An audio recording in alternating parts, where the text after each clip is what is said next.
Hey everybody, it's Connor with Honor. Today is going to be April 10th, 2024. This is your daily Santa Clarita City's real estate update.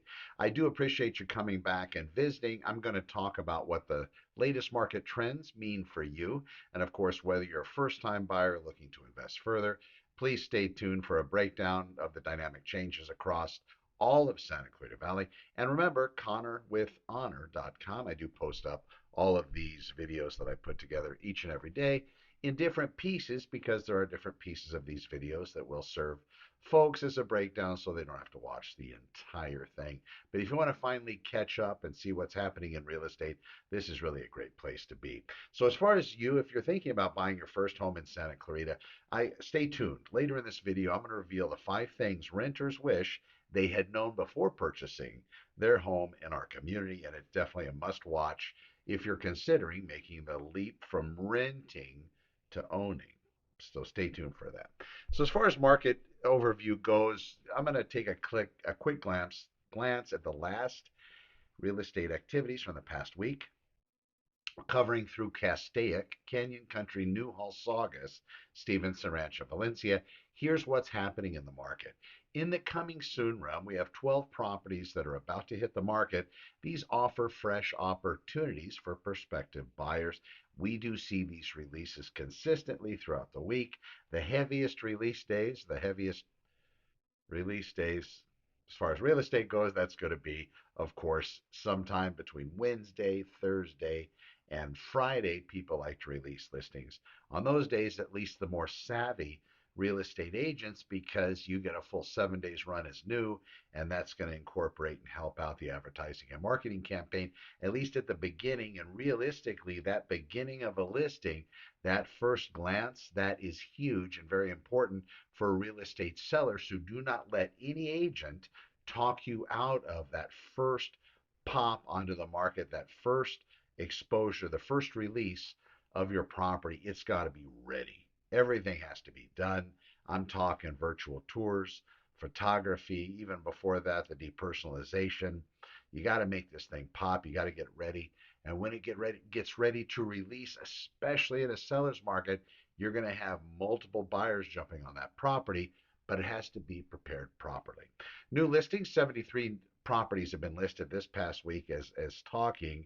We're going to see probably even more coming through the next couple of days. That does show that our market is moving, although buyers wish it was moving a little faster, and sellers wish the interest rate was closer to what they currently have. So that's where that is. Price changes, 43 listings underwent price adjustments. And of course, back on market properties, we have 24 of those that actually fell out of escrow and are now back on the market for sale. A lot of people think that usually is a fault of the home seller, condition of the home, something related to the real estate being purchased, where potentially maybe a buyer, they change their mind. In this particular case, sometimes, and a majority of it, it's a buyer thing. Not so much that they don't want the house any longer, but something that happened that makes them unable to proceed with the purchase, not having anything to do with the house itself. You don't know. But it is a good question to ask. What I typically do, if we're coming into a property, let's say you and I have been searching for a while, and finally we have a property, we see it, and we get outbid, or somebody writes different terms that might be better for the seller, and we just weren't willing to go that far because we understand we want to buy a house, but we don't want to potentially lose things in the purchase of real estate. We don't want to give up a lot. So anyway, we miss out. I do keep in contact with all those properties in which I write offers for my clients on. And that being the case, the agent called me and said, "Are your buyers still interested?" And I said, "Absolutely. Let me talk with them. By the way, Mrs. Agent, why did the property not make it all the way through? What happened? Why did it cancel? Was it an inspection related issue? Was it maybe something that happened on the seller's side? Maybe the buyer asked the seller to repair or fix something, and the seller said, forget it, I'm not going to do it. And the buyer either being injured as a result of that emotionally, or injured potentially in monetary wise because the seller not fixing it might open up some massive Pandora's box for the buyer, which is going to create a lot of cost because of the unknown factor. I don't know what it would have been. But in that particular case, asking it had nothing to do with the house, actually. It was a buyer issue. But at least now I know. And in addition to that, this is what I do for my clients. Those buyers, I try to see if there's a home inspection report that was completed. What were all those inspections that that buyer did? And to get copies of those, which in actuality is, you're right, because now it's known information, and because of that it has to be offered. It's part of that whole disclosure thing. So getting that for the buyer is also beneficial. At least that gives us a preview of what we might expect. The same thing I talk to my real estate sellers about, having that pre-sale home inspection. It's huge and very valuable because now you know what you're up against. You can get all this stuff done, or at least you can allow for it in the offering price or further negotiation down the line. And 24 properties came back on the market, as I said, much more this week. The market trends, we have 50 properties that went pending, 64 that actually closed in the last 7 days. So we do see how our real estate market is also remaining active and very competitive.